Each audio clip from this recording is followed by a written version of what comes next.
In the first reading, we hear that Jesus was not in the wind. Jesus was not in the earthquake. God was not in the fire. But rather, God spoke to the prophet in the tiny voice. And for us as kids, and hopefully kids today, know that tiny voice's name, Jiminy Cricket. There was a kid in the first pew yesterday night, and I said, "Do you know who Jiminy Cricket is?" And she looked at me like she had no idea what I was talking about. But you know that cricket on our shoulder telling us right and wrong.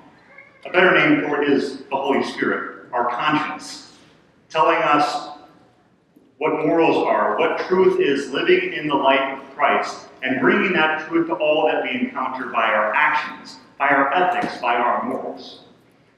When I was in high school and in college, I was a computer salesman at Best Buy. So I think that ethics and morals were really ingrained in me very early on at that type of job. Because of course, in stores like that, management, especially management, will prey on young kids and tell them what they need to sell and how they need to sell it and all sorts of things like that. So people will go into a Best Buy store and expect to get all the answers from a 15, 16-year-old kid. And then we're telling them exactly what they need to buy, whether it's the accessories or whether it's the extended warranty.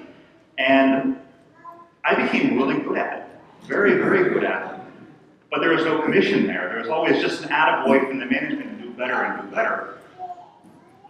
Well, I was an incredible salesman at Best Buy until one day.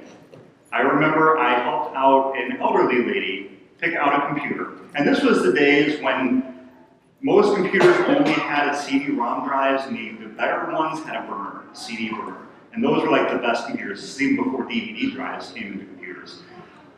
And the woman, I was helping out a few at the same time, and I ended up selling her a computer package, a very low-end computer with just a CD-ROM drive. Sold her all the accessories, sold her the high-end service plan, sold her everything. I did a wonderful job. But then the next day, we're thinking back to that particular sale and saying, oh my gosh, I sold that woman blank CDs to burn CDs, even though I sold her a computer that didn't even have the capability to do it. I was moving way too quickly, and I completely forgot to listen and see who she was, and sold her something that she didn't need. So my Catholic guilt kicked in. I felt so guilty for selling her something for $10 that she didn't need. And from that point, I said, okay, I need to slow down. I need to get myself back together and actually listen to what these people need, what these people want, and minister to them in my job. So I went from being the best salesman at Best Buy to the next day being the worst salesman at Best Buy, because I had conscience in everything that I did. And eventually I ended up moving on because I said, this isn't fitting my morals and my ethics. I really needed to move on. And the pressure on myself was a little bit unbearable. But I think for all of us, as we're moving on in our life, we have to reevaluate what we're doing and how we're doing it. Especially in the business world, the dog-eat-dog world. We can just be wanting to gain the power and the prestige and so many attaboys that we lose sight of what it is that we're doing. We've all been raised in a culture in our home, and we've been raised in cultures where our consciences are being formed.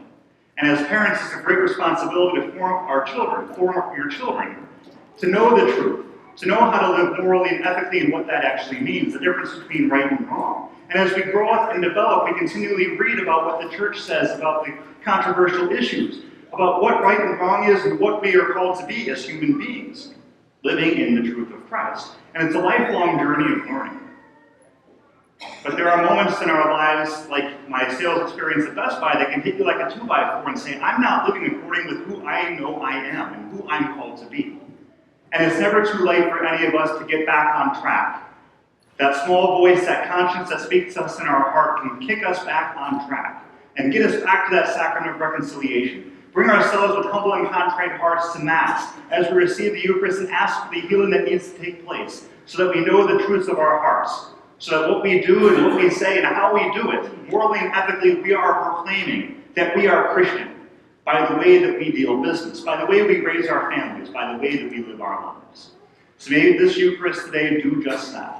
May we reevaluate our actions, we reevaluate our words, and listen to that small voice inside of us, our conscience, and strive to always live in the truth